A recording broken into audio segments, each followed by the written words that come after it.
I now request Malti Kalmari ji, Secretary of Kannada Sangha Kaveri Group of Institutes, along with Manoj ji Potat and Abhay ji Ferodia, to felicitate Sanjeev Sanyal ji.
A small token from Pune Samvad, sir.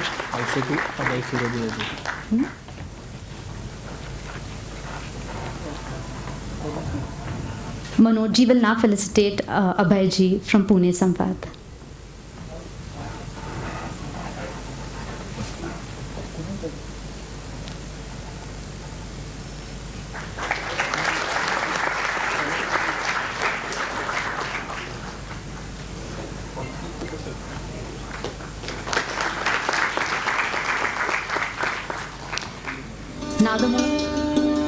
Today, we are privileged to have Mr. Sanjeev Sanyal amongst us, ready to share his wealth of experience and knowledge into the rich past of Bharat.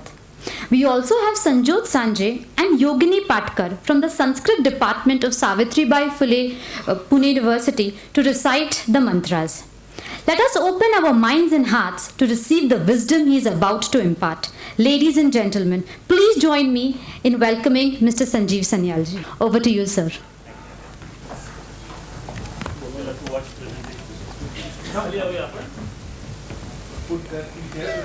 you would like to talk to me? I'll speak from this, but they Yes, they will hear it. Yeah, they can put the nice chair. मेरा presentation.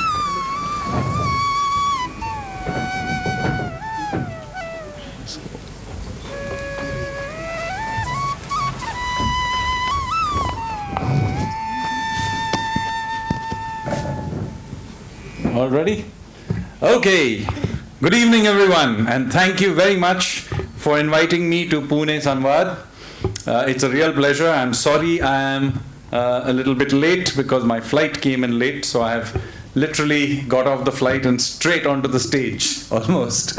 But nevertheless, thank you for being patient, and I hope I will be able to live up to that introduction because I now have performance pressure.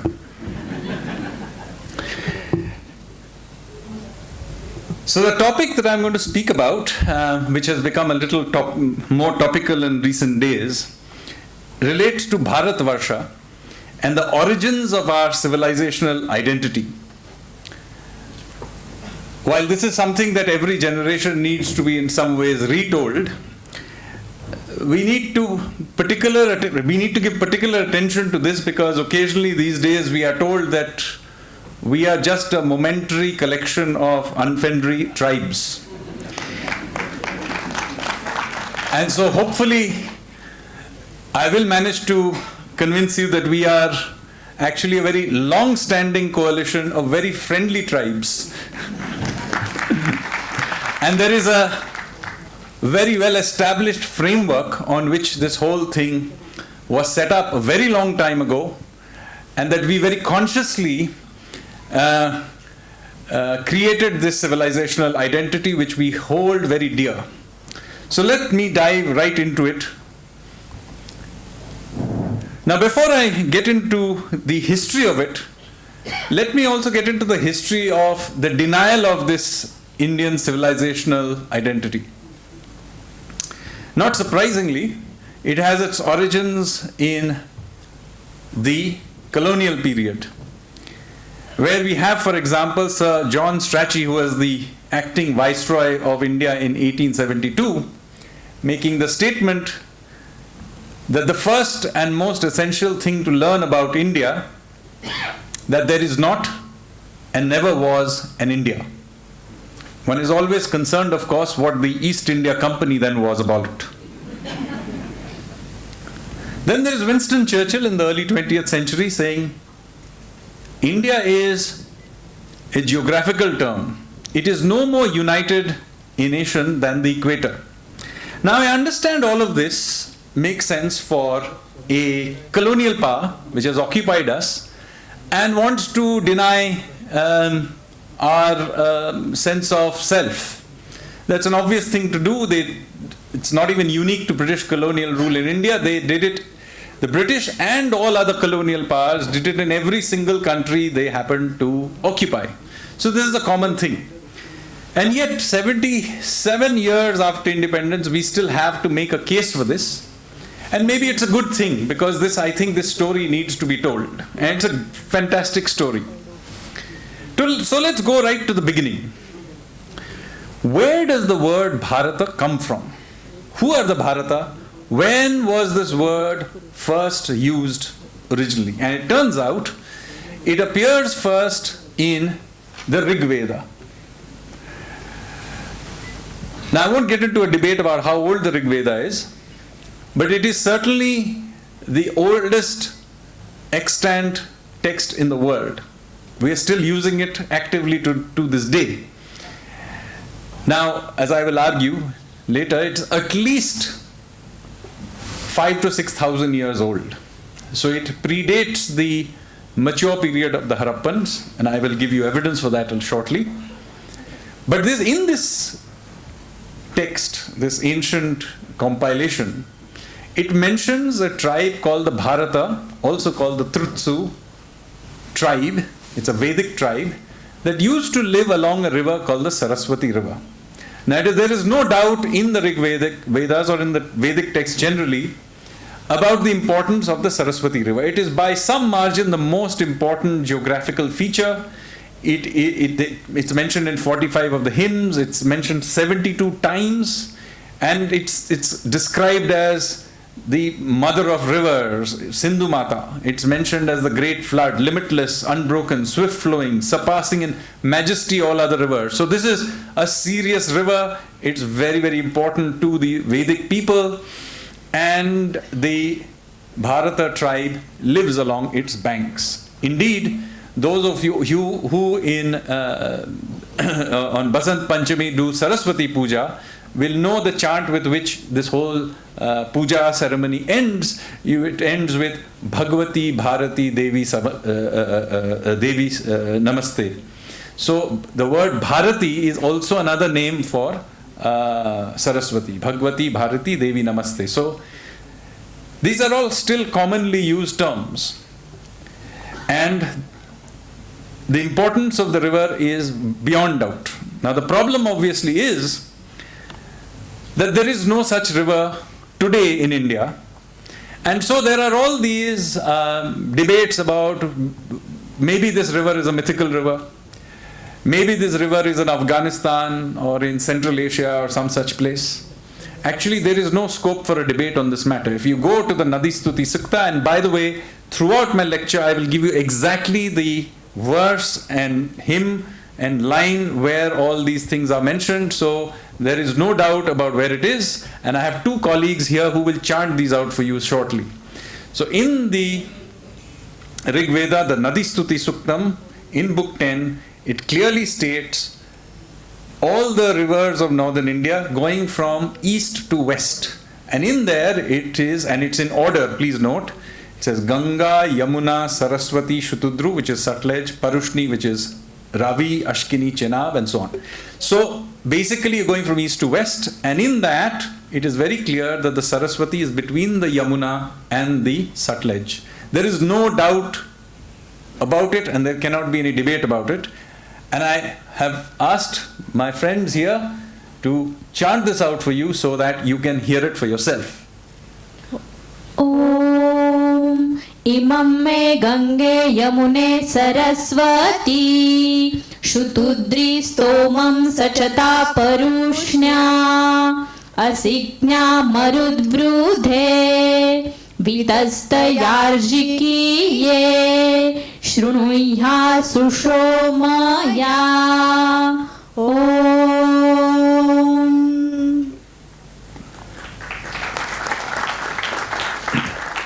So now we know that it is between the Yamuna and the Sutlej.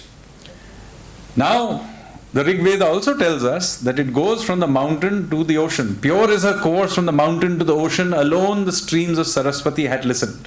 Again, if you can chant those out, ma'am. Om Eka Chetat Saraswati Nadinam Shuchiryati Giribhya Asamudrat Rayaschetanti Bhuvanasya Bhurehe Ghritam Payo Duduhe Nahushaya Om. So we have established two things. That this river existed. It existed between the Yamuna and the Sutlej, and that it went from the mountains, the Himalayas, down to the ocean. Now it turns out that there indeed was a river exactly like this. It is now dry, but its dry riverbed, the paleo channels, are there for all to see. Indeed, they are big and visible even on Google Maps and satellite images. You can verify this for yourself. I have marked them.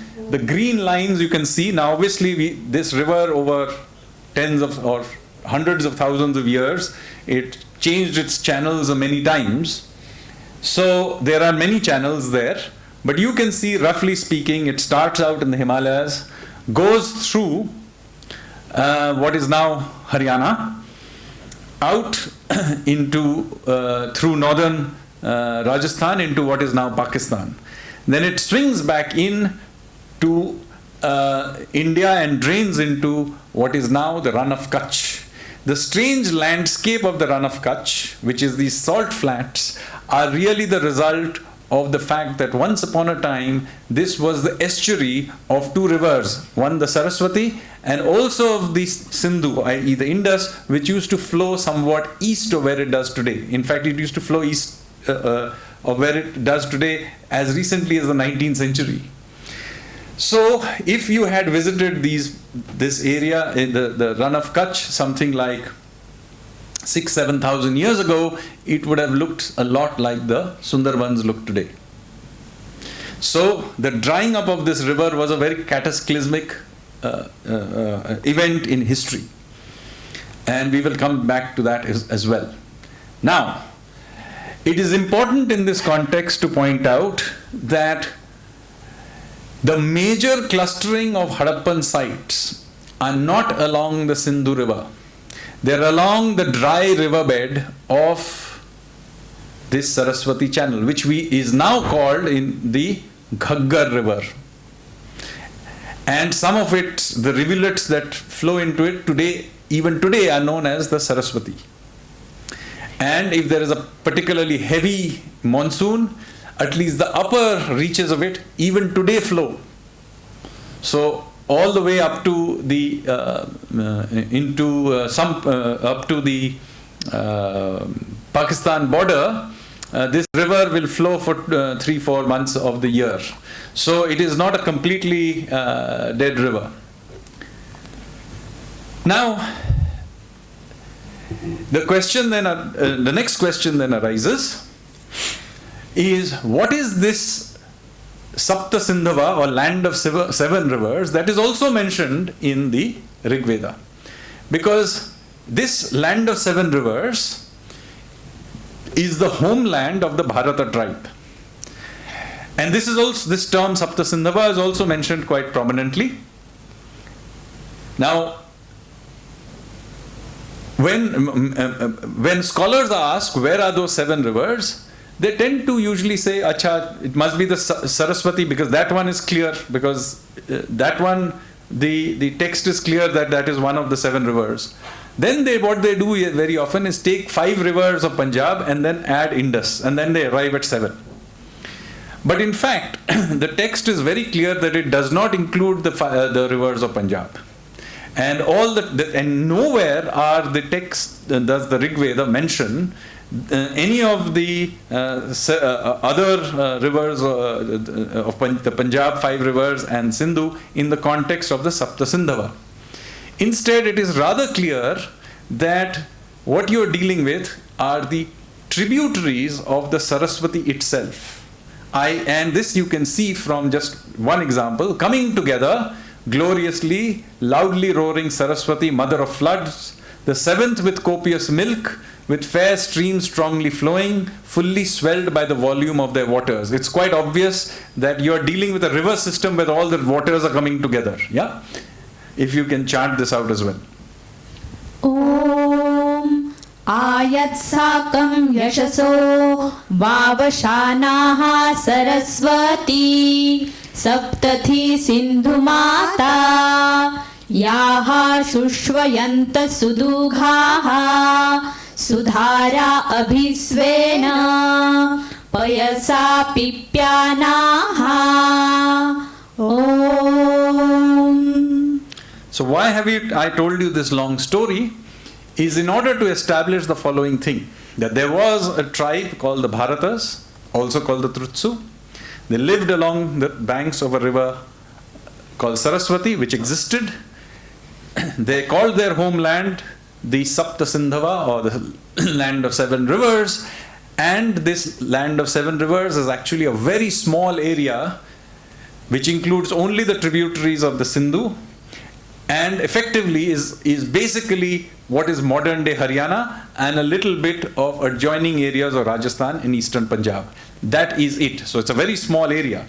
Now the question arises then, if we are dealing with such a small area, why have we ended up calling ourselves, the whole country being calling ourselves the Bharatas? And in order to understand this first, we need to also go through one more thing so that I establish this beyond doubt. Because in later texts also, this memory remains that we are really dealing with a Saraswati and just its tributaries. So when we are dealing with the Mahabharata, for example, many of you will know Balram, elder brother of Lord Krishna, did not participate in the Kurukshetra war. He instead went on a long pilgrimage. And he started in the south and he made his way up north. By this point, the river, by the way, was already in deep distress. And he reached, in fact, the point called Vinashana, where the river was disappearing into the sands. And then he goes further north and he says that these 7 streams of the Saraswati are, again, note, he has mentioned the names, and they are not the rivers of Punjab. Suparva, Kanchanakshi, Vishala, Manorama, Oghavati, Surenu and Vimalokada. And if you have this piece also, you can chant it. Om Rajan Sapta Saraswatyo Yabhir Vyaptamidam Jagat Ahuta Balavadhirhi Tatra Tatra Saraswati Suprabha Kanchanakshi Cha Vishala Cha Manorama Saraswati Cha Aughavati Surenur Vimalodaka. Om. Now, these are, first of all, these are not the rivers of Punjab. Secondly, where are these rivers today? Well, these rivers unfortunately also dried up. But we do know that these rivers are the rivers of Haryana, because again, as I said, the Saraswati, full of sacred waters flows at Kurukshetra under the name of Oghavati. This is mentioned there as well. So it, again, beyond doubt that we are dealing with this very small area.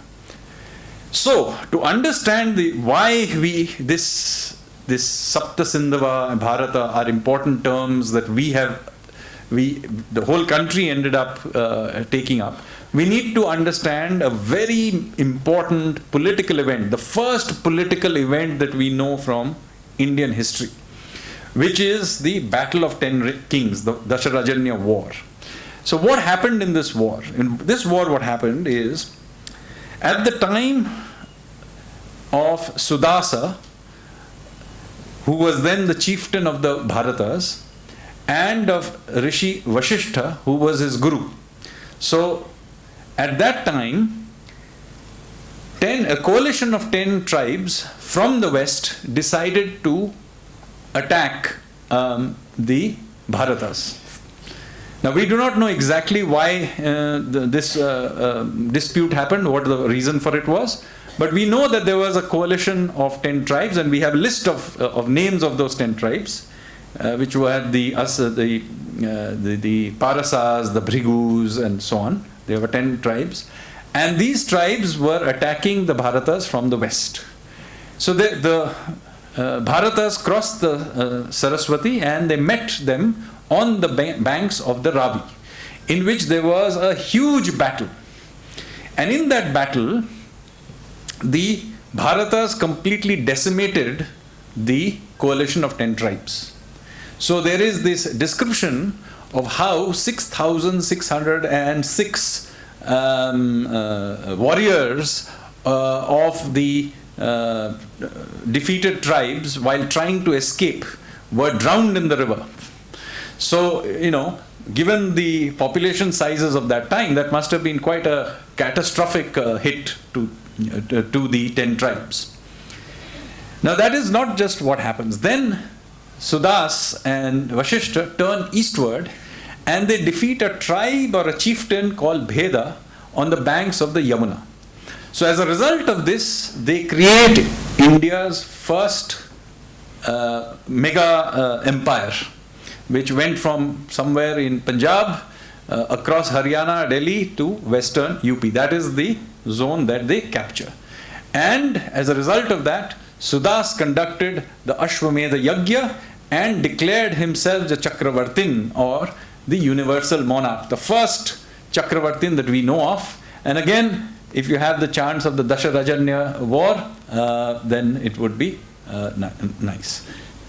Om Dasharajanaha Samita Ayajjavaha Sudasam Indra Varunana Yuyudhaha Satyanrunam Madmasadam Upastutir Deva Esham Bhavan Devahutishu Dasharadne Pariyattaya Vishwataha Sudasa Indra Varuna Vashikshatam Shvityancho Yatra Namasa Kapardino Dhiya Dhivanto Asapanta Trutsavaha. Om. So now, Sudas and the Bharatas own this great tribe. But is this the reason that we call ourselves the Bharatas? Are we just simply remembering this great political event? No. It is what the Bharatas did next that is actually quite unique. You see, as in any point in history, but certainly in ancient times, but even to some extent today, when one tribe defeats another tribe, what do they say? They said, our God is bigger than your God. So the Bharatas were worshippers of Indra. So therefore, what do they say? So the normal thing would have said, now you also worship Indra because we have defeated you. Surely our God must be more powerful than yours. But that is not what the Bharatas did. What they did is they called in all the thinkers, the rishis, the kavis, the poets of all the defeated tribes, including Vishwamitra, who was part of the opposing group. The Bhrigus, who were the rishis of one of the defeated tribes, and also of many other tribes which they happened to be in touch with, not necessarily they may have defeated. So anybody they knew, and they asked them to come together, and they basically created an operating system and gave them a place around the sacrificial fire. Effectively then creating a model and a civilizational operating system of assimilation as opposed to imposition. what is interesting is we all know the chant I'm going to now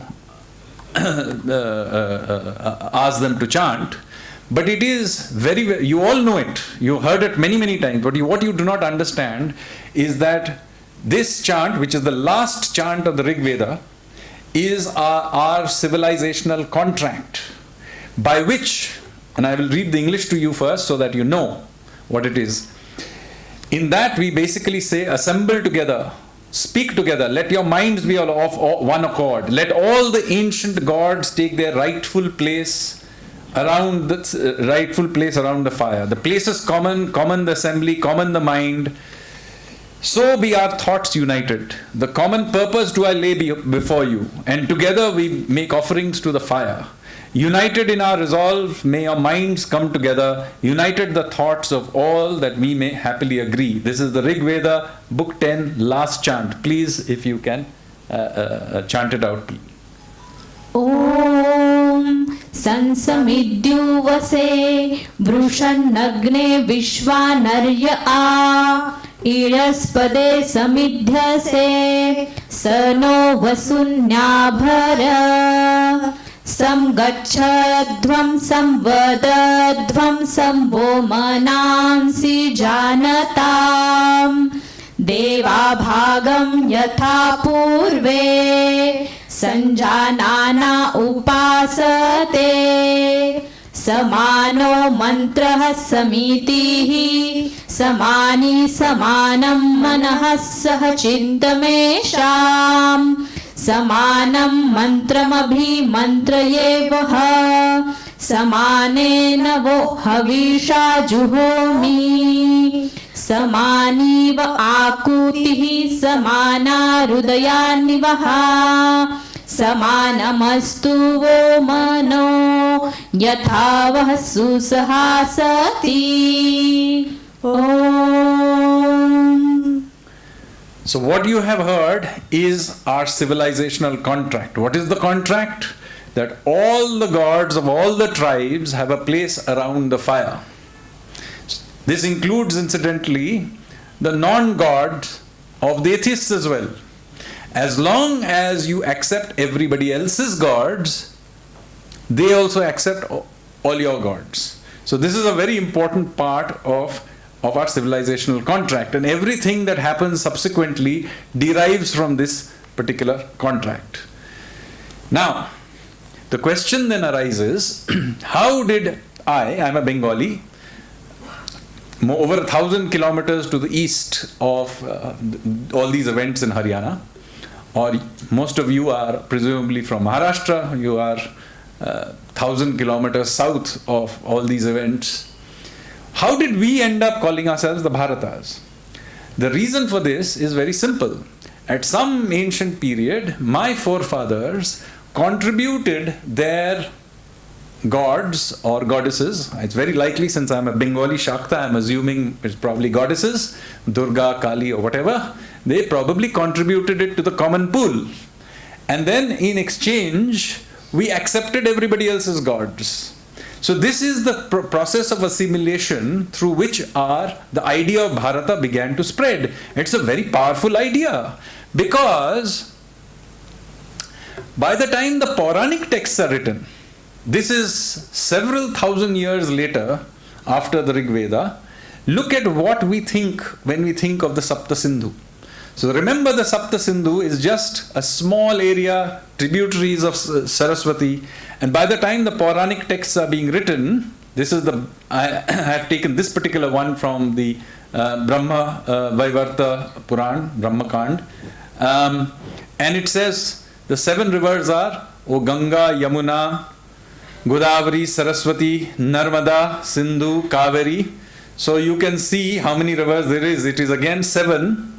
But they're all over India, including the rivers of the extreme south, including rivers of the west, like in your case, Narmada. And again, may I ask my colleagues to chant this. Om Gange cha Yamune chaiva Godavari Saraswati Narmade Sindhu Kaveri Jalesmin Sannidhim Kuru Om. This is supposed to be done as a chant during all ritual bathing.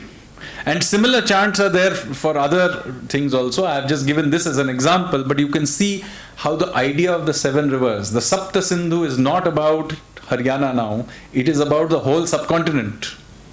Right? So this is how what was a small area now becomes, a whole area becomes now Sapta Sindhava. But it is not just only about the rivers. What happens is, in the Puranas, a full description of the landscape of the Holy Land. And this is not just, Vishnu Puran is a very popular Puran to quote, but it is in fact there in every single Puran, there is a clear demarcation of the landscape of the subcontinent. I am deliberately giving from here Brahma Puran, so in order to not give the same quote from Vishnu Puran. This is from the translation by my colleague, mentor guide, Vivek Debroy. And here you can see it says the land, i.e. the Varsha, that is north of the ocean and south of the Himalayas is known by the name Bharata, and the people there are known as Bharati. My colleagues, if you have the chant.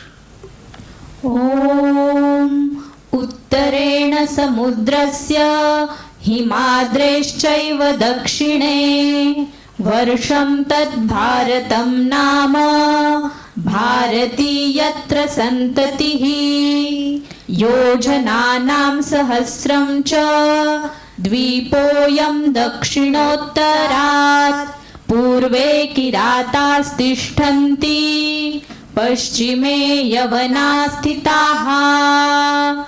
Om. Now notice what they also chanted in addition. It says that the Kiratas live to the east, which is the Tibeto-Burmans. They are still there. And to the west are the Yavanas, i.e. the Greeks. Now this also dates this particular Puran, because this must have been just after Alexander's invasion. This must be 2nd century or something BCE, because that is when the Greeks were living to the west. It doesn't mention the Parasas, who have been the Persians living to the west. It is the Greeks who live to our west. So we know when this is. So this is a little over 2000 years ago. The same idea, going back to Rig Veda, now has spread, and we are also aware of our neighbors who are outside. Now, there are many other things other than rivers, or the general description. For example, I am going to here just talk about the mountains. So just like there are 7 mountain ranges, by the way, this number 7 is quite a sacred number that appears. So there is Sapta Sindhu, of course, but there is the Sapta Rishi. So 7 turns up very often. So this is a magical number effectively, or a sacred number. And here there are the 7 mountain ranges, which are the Mahendra, which is the eastern Ghats, the Malaya, which is the southwestern Ghats, which is what we call also Nilgiris, Sahyadris, we still call it that, we are in the middle of it right now, Suktimat, which is possibly the Aravalis, there's some dispute on the matter, but I think it's the Aravalis, the Riksha, which is the Satpuras, the Vindhyas, which in the original text actually means what we now know as the eastern Vindhyas, Chotanagpur, Prato, that area, and the Pariyatra, which is the western Vindhyas. And in case those of you who are from the northeast are feeling somewhat left out, you are also mentioned, it says those who reside in the east are the inhabitants of Kamarupa. So we are also well aware of the northeast. Again, may I ask my colleagues to chant some of this. Om Mahendro Malayah Sanyah Shuktiman Ruksha Parvatah Vindhascha Pariyatrascha Saptatra Kula Parvatah Purvadeshadikaschaiva Kamarupa Nivasinaha Paundraha Kalinga Magadha Dakshinatyascha Sarvashaha. Om. So what have I established this far? That there was a clear civilizational model of assimilation. This idea spread, and there is a clear sense of identity related to the subcontinent, which the Puranic texts are very clear with it, but I can also have done this with texts like the epics and many other texts. So there is clearly a sense of a sacred geography as well. Now, I know somebody at this point is now going to say, oh my God, what about the Dravidians? So let me take this on directly. The oldest Tamil texts are a collection of mostly poetry called the Sangam texts. There is no older Tamil literature. Okay, so I'm dealing with the oldest known. And in there is the oldest of these old texts is a grammatical treatise called the Tolkapiyam. It is from the 2nd century BCE. Now in there is a preface. And in that preface it says, and this is the first enunciation of Tamil identity. And there it states, in the virtuous Tamil speaking land that extends from Venkatam in the north to Kumari in the south. So Kumari is Kanyakumari and Venkatam are the Tirumala hills. Even though the Tirupati is in Andhra Pradesh today, but it's near the border. So even today you can actually draw out Tamil Nadu from this description. So this is Tamil Nadu. This is their first expression of identity. But just a few lines down in the same preface it says, in the wisdom of the 4 Vedas rooted. There is no way of getting around this. The oldest known proclamation of Tamil identity clearly states that it is rooted in Vedic civilization. Also, Haryana has not been forgotten. This is the origin of our civilization. So next time you see somebody from Haryana, have some respect. They invented our civilization.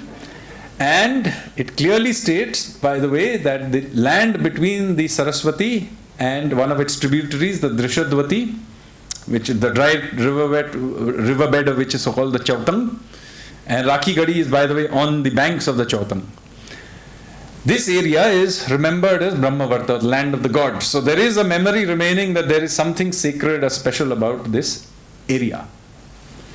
Now, what happens is that I told you the story of Sudas, but in later texts there is also a mention of a king, Bharat, and very often Bharat Varsha is said to be his kingdom. This is in fact, many Puranic texts tend to mention it. So who is this Raja Bharat?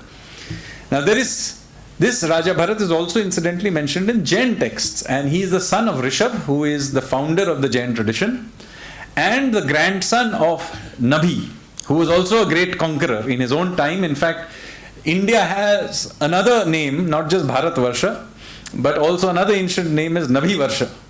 Almost nobody knows this, but I'm just telling you. And he is supposed, this Raja Bharat is also supposed to have conquered the subcontinent. But by the time the Puranas are writing about it, they are also mentioned that this Raja Bharat existed not in our times, but in some very ancient times. So he's sort of somewhere in the beginning of the king lists. So this is not, this Raja Bharat is not to be confused with a later Raja Bharat, particularly there in Kalidas and others, where they talk about Dushyant and Shakuntala's son Bharat. This is not that Bharat. Many people confuse this. The Bharat Varsha in our text is related to the original Raja Bharat.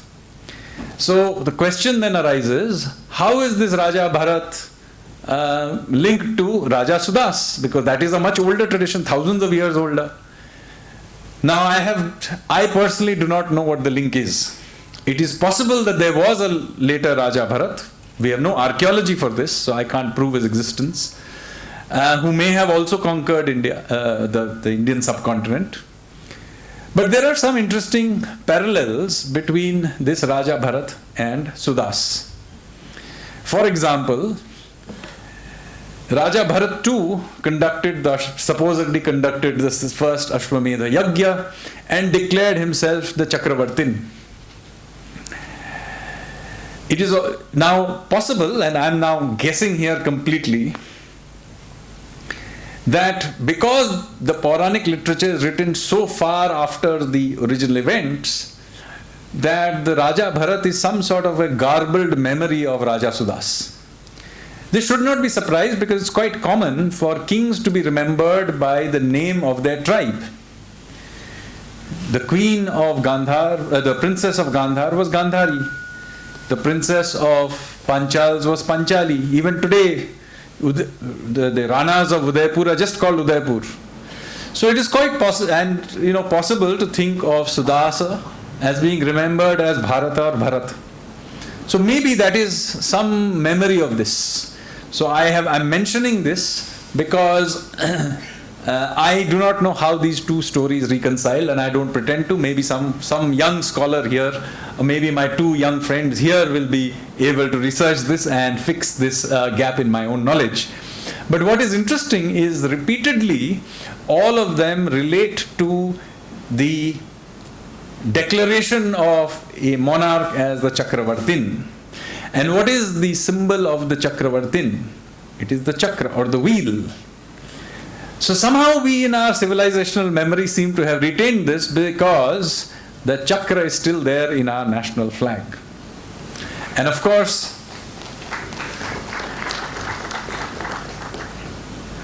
even in the symbol of the state, of the Mauryan state, with the 4 lions, you have the chakra. Very often this is talked about as some Buddhist symbol and so on, but do remember that even the Buddhists are basically talking of Buddha as a universal monarch in the spiritual space. So they are also using the idea of the Chakravartin in their symbol. And when you look at the lions, if you've ever been to Sarnath and look at it, they are 2 gigantic growling lions. This has nothing to do with Buddhism, very frankly. This is the symbol of the Mauryan state, standing where the 2 main highways of that time, Dutrapath and the Dakshinapath, met at Sarnath. And there's a huge column with these growling lions. What are the Mauryans telling us? We rule in all 4 directions. And so this idea, which is very clearly a projection of power, not surprisingly, when we became a republic, we chose it, instinctively perhaps, to become the symbol of the power of the state. That is basically what we are doing. Again, civilizational memory. So this is what we know about our civilization, how we remember it. Instinctively sometimes, consciously sometimes. But what about what other people thought about us? So here I am going to take up what other countries outside of India thought about us. And the earliest mention of India outside of India is actually in the Avestan texts. These are the oldest texts of the Parsi or Zoroastrian tradition. And in there is a text called the Videvo Data, which actually literally means against the Devas. Now this is also very interesting because you see, the Avestan texts are written in a language which are almost exactly the same as Rig Vedic Sanskrit. In fact, it shouldn't even be called Sanskrit because it predates Sanskrit. So the Avestan language and the Vedic language are effectively the same language except for a few pronunciational changes. The main one being that the Vedic Sa becomes the Avestan Ha or Ha, actually Harsha Ha, which, by the way, even today is there in modern Assamese. So if you go to Assamese, they don't call themselves Assam, they call themselves Ahom. Ha. So that is the exact same thing that happens in Avestan. And if you make this small phonetic change and you know how to read Rig Vedic language, then you can actually read all the Zoroastrian texts. In fact, we know and understand our Zoroastrian texts better today with the help of Vedic Sanskrit than the Zoroastrians themselves used to know till a few centuries ago, because they had themselves stopped remembering their original ancient Avestan language. So it's only with sort of triangulation with Rig Vedic that we better begin to understand it. And in that text, we have an interesting dichotomy. You see, in the Rig Veda, the Asuras and Devas have no connotation of good and bad. They are just two sets of deities in some tension with each other. But there is no idea that one is good and one is bad. That is a later idea. So many of the gods, for example, Varuna, Rudra, they are all Asuras. And they are also worshipped. They are probably different tribes with somewhat different gods, I don't know. But certainly after the Vedic compact, you get the sense more of a yin and yang idea rather than good and bad idea. But the Zoroastrians clearly rejected this. And it is the Zoroastrians who have a clear idea of one being good and one being bad, except in their thinking, the Devas are evil and the great Ahura Mazda, the Asura, is the good, great God. And so there is perhaps, maybe, there was some sort of a religious conflict in the Battle of 10 Kings, because it is very interesting that one of the losing tribes of the Battle of 10 Kings is a tribe known as the Parasas, perhaps the Persians. And they after that completely disappear from our records. So it's possible that, they didn't take on the contract. Not everybody signs on the contract. So they may have gone off westward. But nevertheless, having reached there, they put together this document called Against the Devas. And then in there, they mention the countries that they say were once very good countries, but now have been taken over by evil Devas and their leader Angara Mainyu. And among those places that have been taken over, they mention a land called the Hapta Hindu. That is obviously the Sapta Sindhu. And they also mention the Harakhwati, which is the Saraswati. By the way, these would be the identical pronunciations even today in Assamese. Maybe the Assamese have descended from the Persians who decided to stay in the contract. I don't know. I'll have to ask my wife. But what is interesting, it then says Hapta Hindu evidently was a good place, but has now become too hot. And whereas the people of the beautiful Harakhwati are now violating the funerary rites by burying their dead. So this is also interesting because in many of the Rig Vedic texts and also in Harappan sites, there is a lot of burial mentioned. So the Vedic people used to both bury and cremate. And we see examples of both in various Harappan sites. So this is the context in which the word Hindu first appears. It does not appear in its own. It appears as Hapta Hindu. I'm mentioning this because the loose interpretation very often is that the Hindu comes from the river Sindhu. But in fact, the very oldest mention is not in its own, but in the context of the land of the 7 rivers, which is the land by which we of course know ourselves. The Bharata land, the homeland of the Bharatas, is the land of 7 rivers. So this Hindu then becomes generally used more widely. It moves westward, and then by the time the Greeks hear about it, Hindu becomes Indioi, India, Indica. And when it goes east, the word Sindhu becomes Yandu, Tianzhu. It survives today Shinto in Japan as a part of their religion, their animist Hindu religion. One can debate exactly, but again the word is the same. Ancient Egyptians called India Hindvi. Medieval Arabs called it Al-Hind.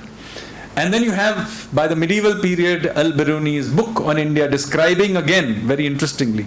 So it's not just in ancient times. This is 1,000 years ago. You have Al-Biruni comes to India, and again he clearly describes us as a people.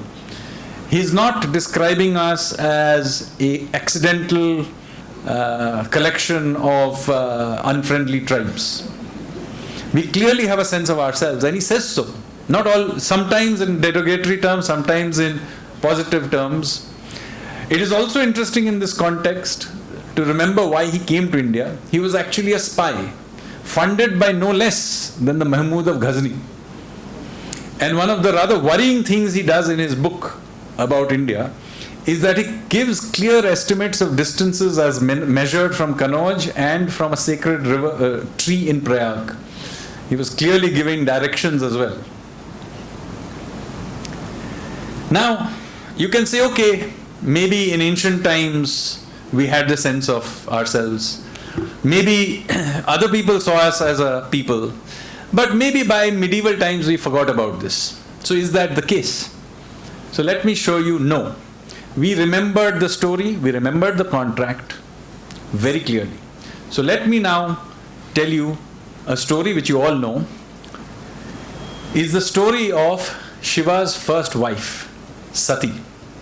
Now Sati, as many of you know, was born human to a king called Daksha. But Daksha was not too pleased with having Shiva as being his son-in-law. So he decided to hold a grand yajna in which he called all the gods and he called all the rishis, with one exception, which was his son-in-law. And it happened that Sati turns up and he sees that this is happening and she's very angry. Now, she's not only angry because her own husband has not been invited. That is part of the story. But you have to understand that this is a fundamental violation of the contract because one of the ancient gods has not been given his place. So this yajna is actually already invalid. You see why it is an important thing. It's not about, oh, you don't love my husband. It is a fundamental violation of a contract, of the founding contract of our civilization. So what does she do? She violates the yajna, and different descriptions are there. One of them is she actually just enters into the fire herself and burns herself to death. Whichever way it may be, she dies. And Shiva realizes what has happened and he turns up, lifts her body, and he is angry. This violation of the contract means the destruction of civilization, of the universe in fact. And so Vishnu realizes what is happening and he cuts up her body and it is then strewn across the sacred landscape. And in her own body, therefore, she unites this sacred landscape. So now look at where all the Shaktapithas are distributed. Now there is a bit of a concentration on the east, not surprisingly. We Easterners tend to be, quite a lot of us are Shaktas, so there is a bit of a concentration, but it is spread all over this landscape. And the northernmost of it is what is now Pak-occupied Kashmir in Sharda Peeth. The westernmost also sadly in Pakistan, in Hinglaj in Balochistan. The southernmost is in Kanyakumari. And the easternmost is in Tripura. It's literally called Tripura Sundari. In fact, the state is named after Tripura Sundari. So you can see that this is not a random distribution. This is a distribution over a sacred landscape. And she is uniting it symbolically in her own body. Now let me show you that it's not just the gods. I can use many other lenses in medieval texts and so on, legends and so on, in which all of this uniting of the landscape can happen. So for example, let's do it using the Asuras. Rishi Kashyap, after whom Kashmir is named, and he's supposed to have swallowed the waters of a lake to create the Kashmir Valley. He is associated with the northernmost part. Now he had two wives, Diti and Aditi, by which he had both the Devas and the Asuras. By the way, you can see they're actually siblings. They're half brothers. Then Rishi Kashyap's grandson was Prahalad. And Prahalad is associated with, of course, Vishnu and Narasimha, but also with Multan, which is the westernmost. And why did his father be killed by Narasimha? Because he too was violating the contract by not allowing Prahalad to worship Vishnu. Then Prahalad's grandson is Mahabali. Who is Mahabali? Mahabali is associated with Kerala. And he also was then humbled by Vishnu's Vaman avatar and then blessed that he would live forever and he could come back once every year in Onam to be with his own people. So Onam is to this day in his name. And then his son or grandson is Banasur. Where is Banasur? Well, he is associated with Assam. He was the king of Sonitpur, and his capital is what is now Tezpur. There is still a Shiva temple there which he is supposed to have set up. And his daughter Usha would fall in love with Krishna's grandson Anirudh. And there's a very famous story that Banasur would be very unhappy about the whole thing, and he would kidnap Anirudh, and then Krishna would have to turn up with an army, and there would be a great war, and eventually he would win, and finally Banasur would be forced to accept Anirudh as his son-in-law. Now, there are two major lessons from this whole thing. Again, you can see there are four corners of the country. It's the same family through the Asuric tradition uniting the country. And the second very important lesson is, if you want to marry an Assamese girl, please get along with your in-laws, otherwise you'll get kidnapped and there'll be a war. I can assure you this is true.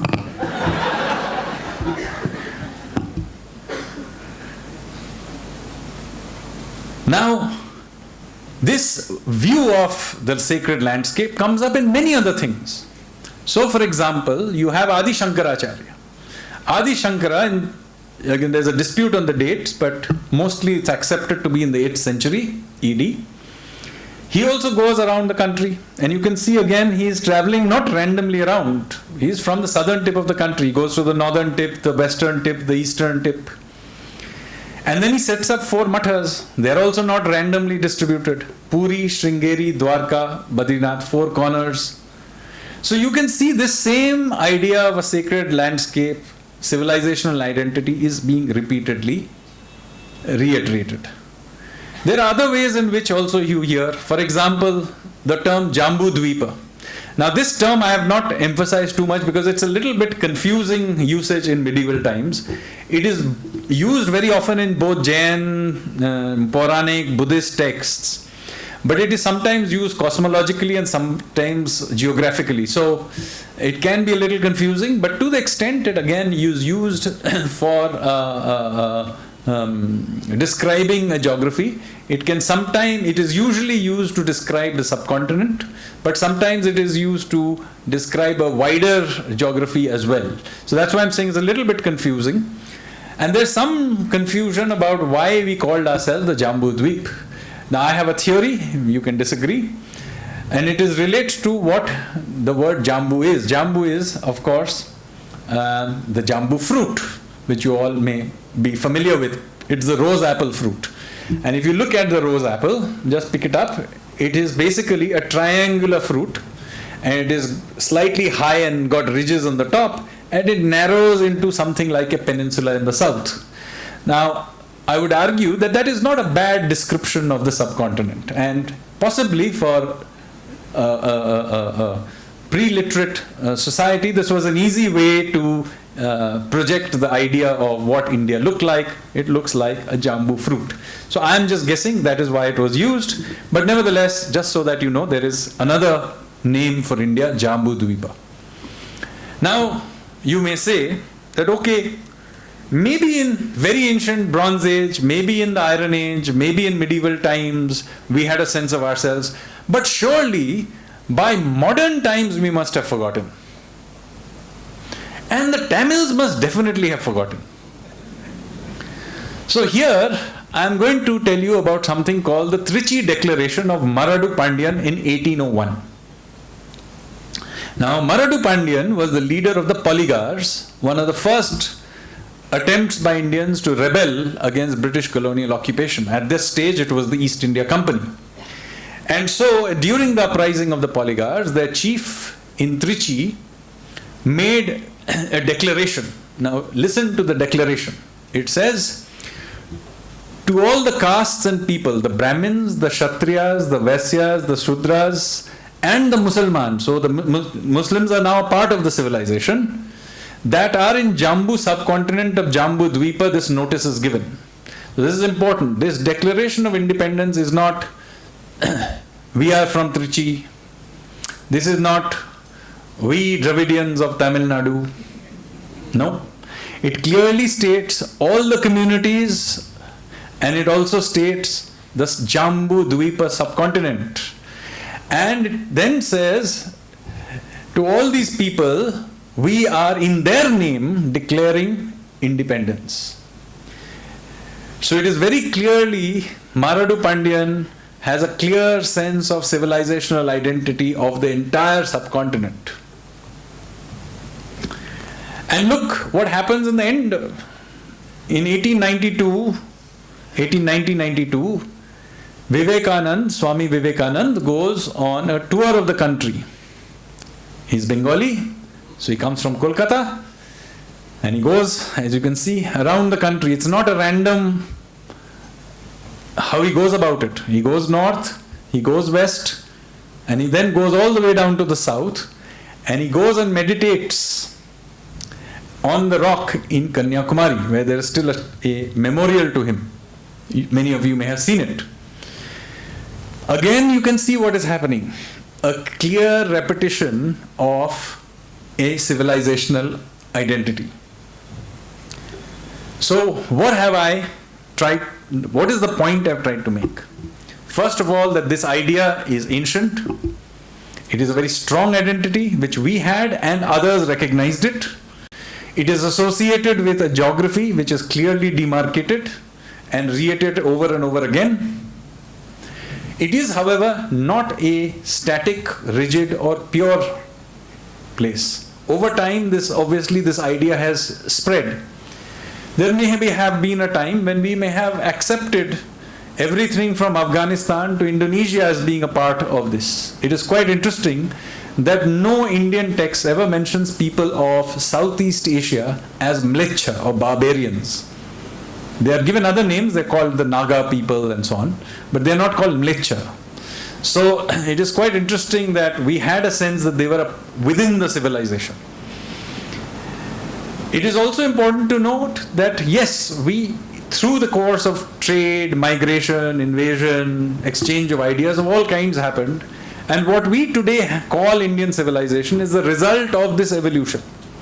The very language in which I am giving this lecture is the result of foreign occupation. Right?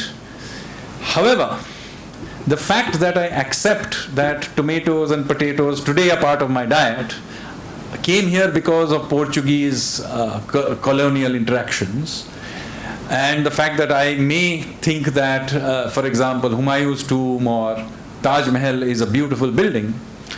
This does not, however, mean that the fact that I accept the contributions of foreign occupation, it does not extend to celebrating my own subjugation. I want to make this absolutely clear. It is perfectly okay to enjoy Shakespeare or enjoy an English breakfast. It is perfectly okay to think that the Taj Mahal is a beautiful building, and indeed it is, and at the same time not be particularly enthusiastic about the British Raj or about Aurangzeb. There is no contradiction on this, and we need not be apologetic about this at all.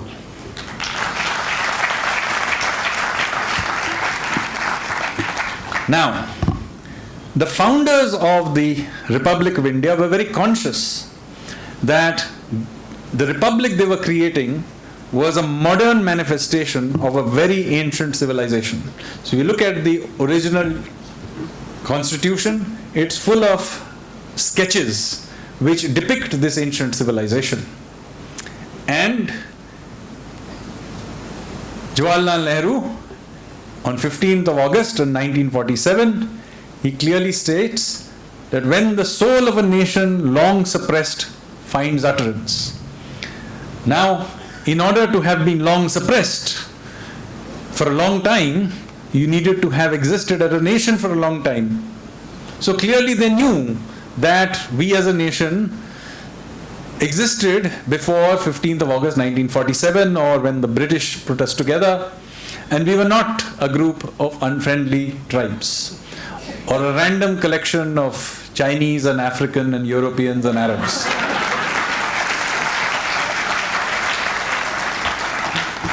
And so, in the very first line of the Constitution of India, it states India, that is Bharat, should be a union of states.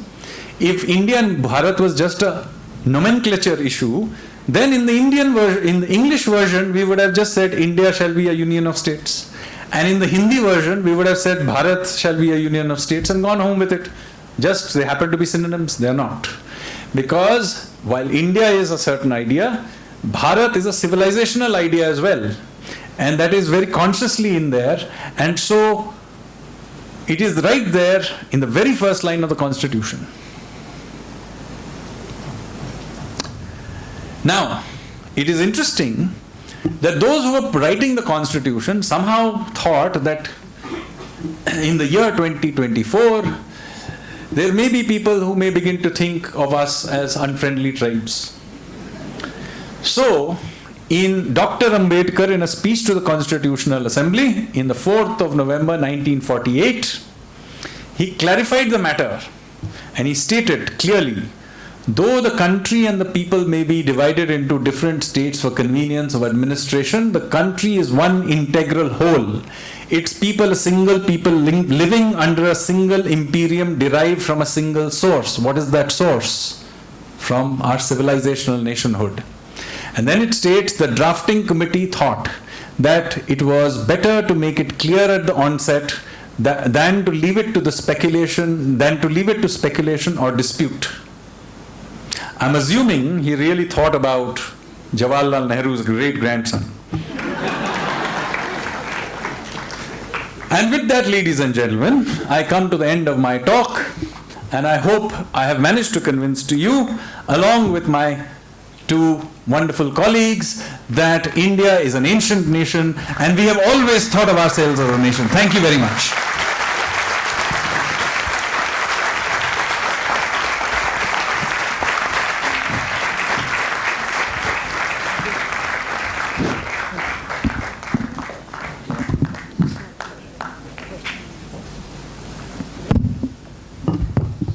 Thank you, sir, for your enlightening and thought-provoking discourse. The knowledge of the purity of our rivers to the intricacies of Vedas, it has definitely enlightened us and brought us closer to our civilizational identity.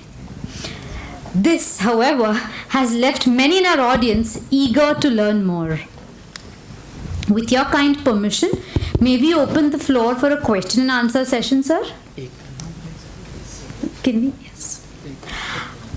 I kindly request everyone to please keep their questions concise and focused, which will allow us for a productive and an engaging session. Can we have mics in the audience? Are the mics ready there?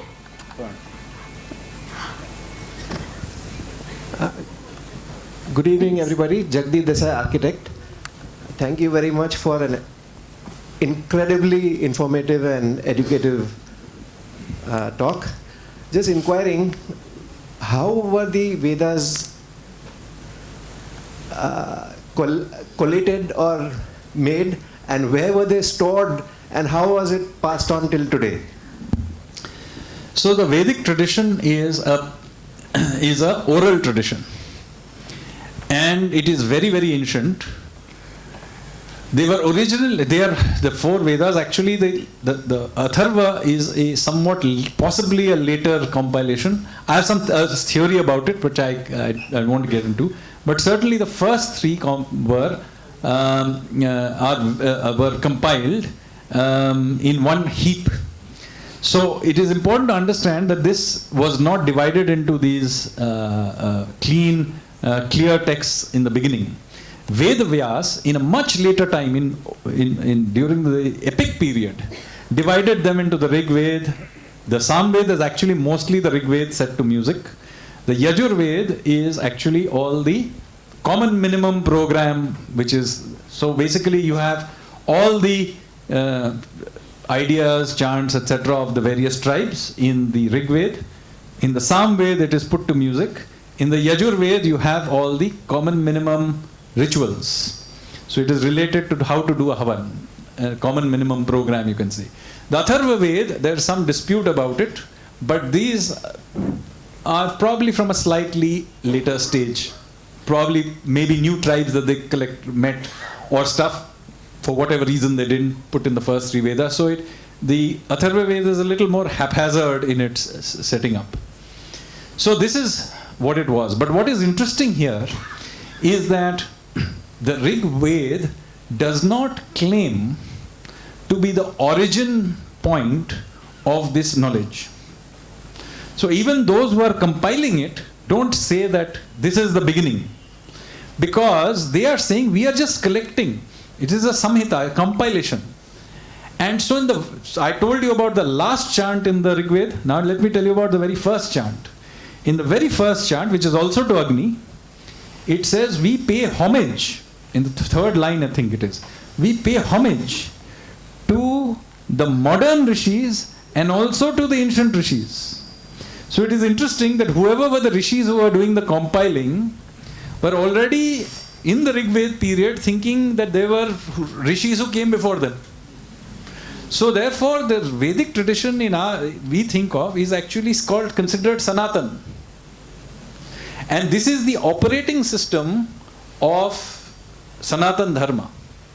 In that the Vedic texts are wonderfully vague about beliefs. This is deliberate. In fact, it explicitly said so in one of the suktams called the Nasadya Suktam. And what it does is it then creates a framework on which, if I have to take a modern parlance, it is an operating system.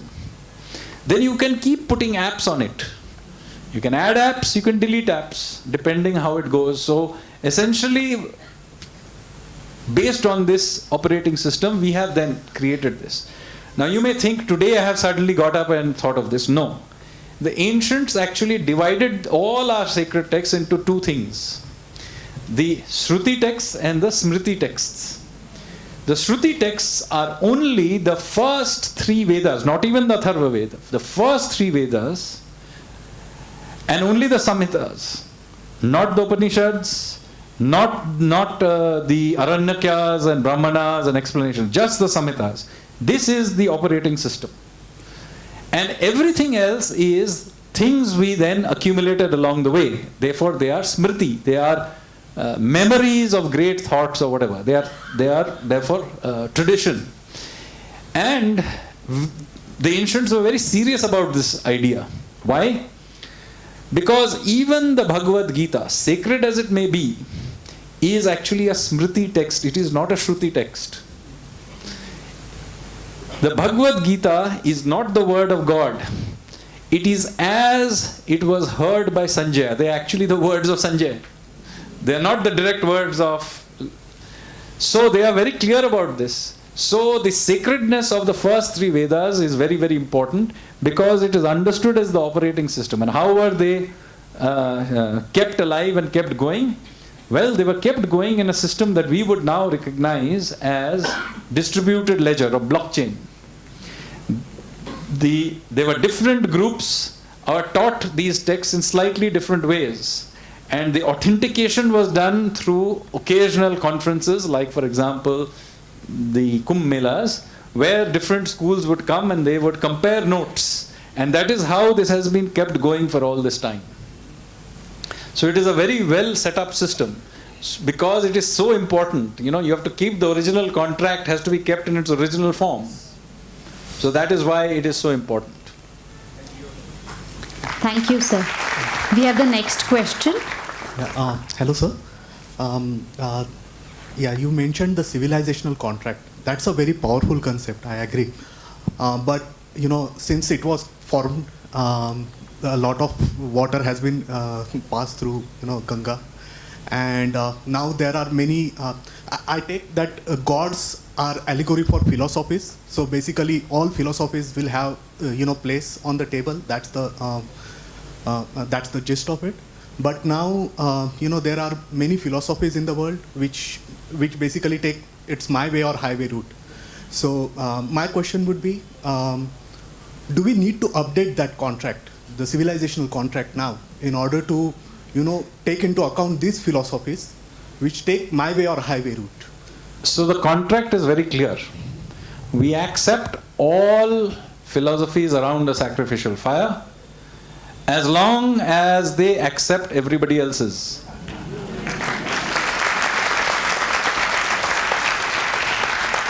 So anybody who accepts everybody else's gods is given a space around the fire. So today, it is entirely possible for us to go to some remote tribe in, let's say, Africa, and they say, here is our God, and we accept all your gods. They instantaneously become Bharatiya. In fact, we have no system of keeping them out. But they have to accept everybody else's gods. Understood. And a follow-up question. You mentioned about the 4 Vedas. After that, after the Vedas were written, different, ways of, different ways of life have come up. For example, Bhakti Sampradaya has come up as a way to, worship the Lords. So, do you think now that those new concepts need to be accommodated in a new Veda? Do you think there is a requirement for a new Veda that? Well, the problem is that only a rishi can update the Shruti texts. So while the Smriti texts can be updated, and in fact the whole tradition is that you should keep writing new Upanishads, you're supposed to write new Purans. In fact, we are not writing them, that's actually wrong. The way the system has been set up actually is that every few generations you're supposed to add to the knowledge. You're supposed to write new Purans, you're supposed to write new Upanishads. In fact, many were written well into the medieval period. So you can think of, for example, Ramcharitmanas was a new addition. Later on, maybe Swami Vivekananda added. So along the way, the Bhakti period added. But no matter how good these additions are, they are all considered Smriti. Because they are additional apps that are being added along the way. The Itihasas are all Smriti. The Ramayana, Mahabharata, all Smritis. The Shruti texts are therefore have something special about them. And you cannot mess with them, as I said, because we have created this very complex blockchain system to ensure that nobody messes with it. Now I'll have to go to this side of the aisle, otherwise I'll be said I'm a leftist. Okay, we do have a few questions this side. Women, Yes. Take, Yes, here. You can have ma'am here. take it for somebody here and then take it further up and give it to a lady as well. Yeah, the lady. There you go. I'm Suhasini Mishra. I wanted to ask a question about the period of Vanvas. Is there any connection? Like, why was it 12 years plus 1 year? Even in the Ramayana, it was 14 years. Is there any answer? I mean, have you... I am not a Vedic scholar. I'm not a scholar of the epics. This is really a question to my colleague, Vivek Debroy, who has translated both the Mahabharata and the Ramayana. I have not studied this, so if you don't mind, but I will pass this question. Yeah. If you have another question, I can answer it. No, I don't. Thank you. Let's have another question from up there.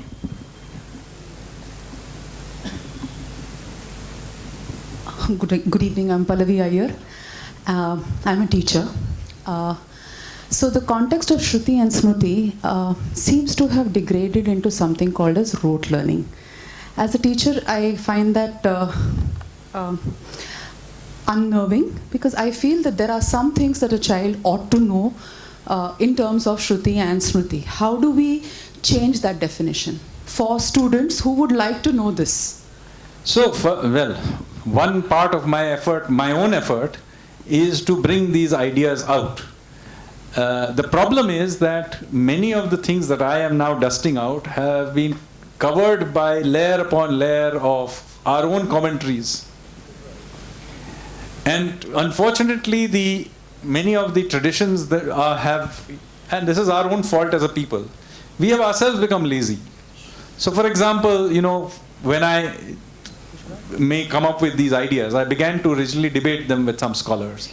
I found some scholars were open to this. In fact, much of this is due to the contributions of several very well-known scholars. But there are those who will say, no, but this is not written in Sayana. Now my problem is, look, Sayana was a Vijayanagar Empire scholar. This is only 500 years ago. And he no more knew Vishwamitra than I did. And he was writing for his times. And there are certain very good ideas that are certainly there.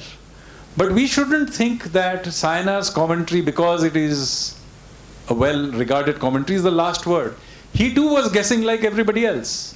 So I think the most important thing is for us to go back and relook at our texts from a completely fresh way. And look, many of the things that I am now saying, I am, by the way, not a trained Sanskritist at all. Okay? I went to many of these texts partly because of my family tradition and partly just from completely blank slate, and began to say, let me read these texts as they are. And many of these things, when I began to do that, popped out at me. And once you see it, you cannot unsee it. I can assure you, if any of you go back and now read the Rig Veda, you will not be able to unsee what I've just said. But this was unfortunately not told to me by anyone, except in bits and pieces, which my father had heard from his grandfather. So somewhere along the way, these traditions had kind of broken down. And to a large extent, I am rediscovering it from one commentary here and something there and so on. Something Sri Aurobindo, by the way, bits and pieces of the Sri Aurobindo had also discovered separately. So I am also discovering this, and I think rather than just tell the next generation that this is how it is, and this will be a real break from your rote learning point, let us provide these texts to them as areas to explore. And in the course of exploration, just like I have found some interesting things, they too will find interesting things. And these are very rich texts. Yes, one last question, because I am beginning to tire a bit. Good evening, sir. I am Dr. Praveen from. Where are you? Institute. Sorry. So right up there. Sir, there. Okay. I am Dr. Praveen from Gokhale Institute. Sir, thank you for such an informative talk. My question is, could you recommend some books for young minds to understand the Bharata, and from which book we should start?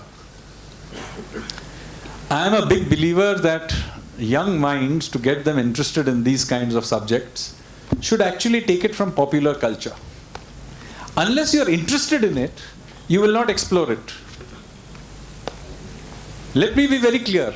I got this far, but I started with Amar Chitra Katha. So we shouldn't pull out our young and say ki chalo ab every day chant one suktam. They can also learn it as a part of a tradition, that's fine. But it is perfectly fine to read Amish, to get interested in all of this. It's a good way to start. My generation started with Anant Pai, and they can start with Amish. There's nothing wrong with that, or with,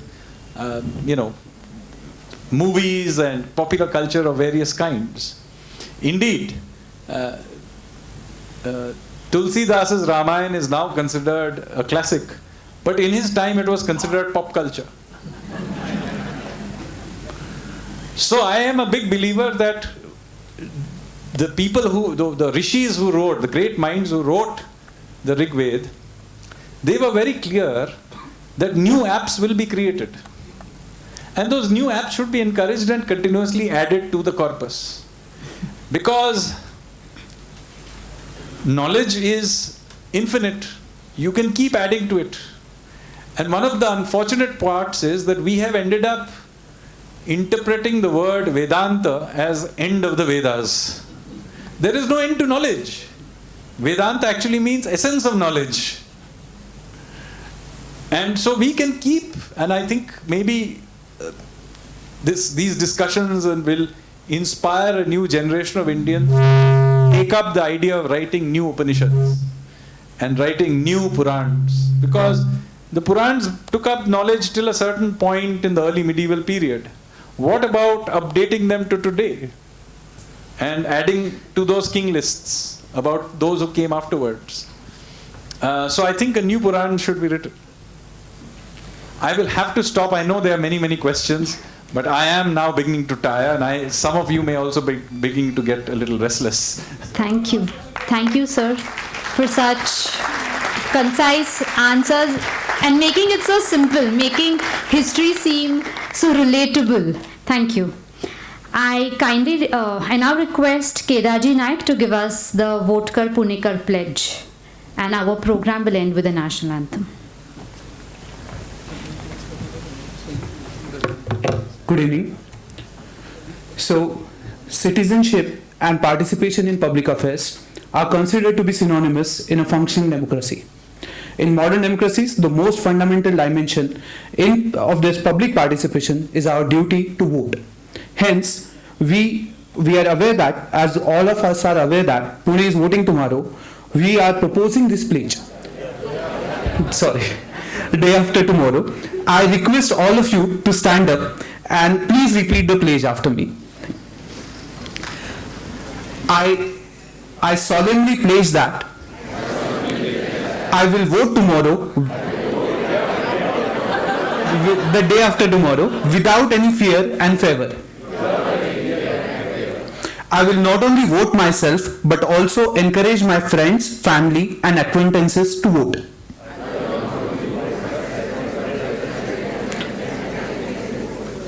I will not be swayed by any narrow interest, and will vote for a strong and developed Bharat. Thank you. Thank you, Kedaji. As we draw close to this enlightening event, I request Manoj ji to please give the vote of thanks.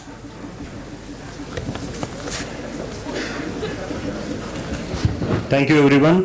I will not take much of time since I know that everyone is tired, and as Sanjeev ji mentions, but I would like to thank each and every one of you who have come here from various parts of the Pune, and also the program got delayed because of the flight delay, which is obviously not in our hand, but Pune Samvad is obviously for the time. We have started all our program in the time, and this was also about to start in the time. So as a organizing team, we apologize for this delay. We are thankful to the Kaveri group of institute, the Kalmari family, who is kind enough to help us with this auditorium. We are thankful to our friends from media for highlighting this event. We as Pune Samvad here to promote thoughts blended with the truths. We are very open platform where our volunteers, well-wishers can suggest us the topic and the speakers, and we are there to host. And it is very, if you see, it's an open and short and small platform where we don't have, some of the rituals like do something. So we straight away get to the business, to the speaker and the topic. And we keep on doing so. We'll be coming up with more such programs in the future with interesting speakers and the topics. So stay tuned. What we need is your support in terms of the love, well-wishers. So talk about it, post about your comments, feedbacks to us, and how and where and what we should conduct. So thank you very much. And we request to join us in various other programs we do. Thank you very much. Thanks.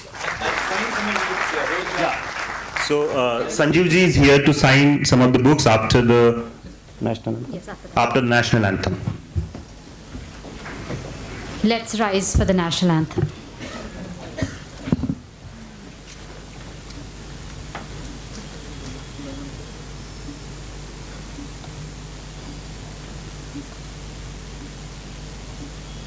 जनगण मन अधिनायक जय हे भारत भाग्य विधाता पंजाब सिंध गुजरात मराठा द्राविड उत्कल बंगा विंध्य हिमाचल यमुना गंगा उच्चल जलधि तरंगा तव शुभ नामे जागे, तव शुभ आशीष मागे, गाहे तव जय गाथा।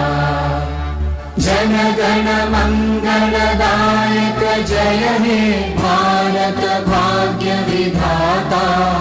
जय हे जय हे जय हे, जय जय जय जय हे।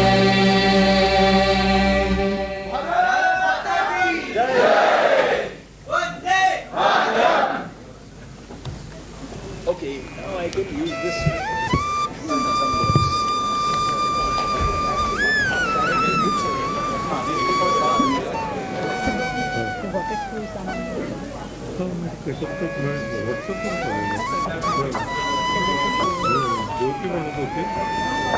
Maybe you will be there on your real account. How to tell?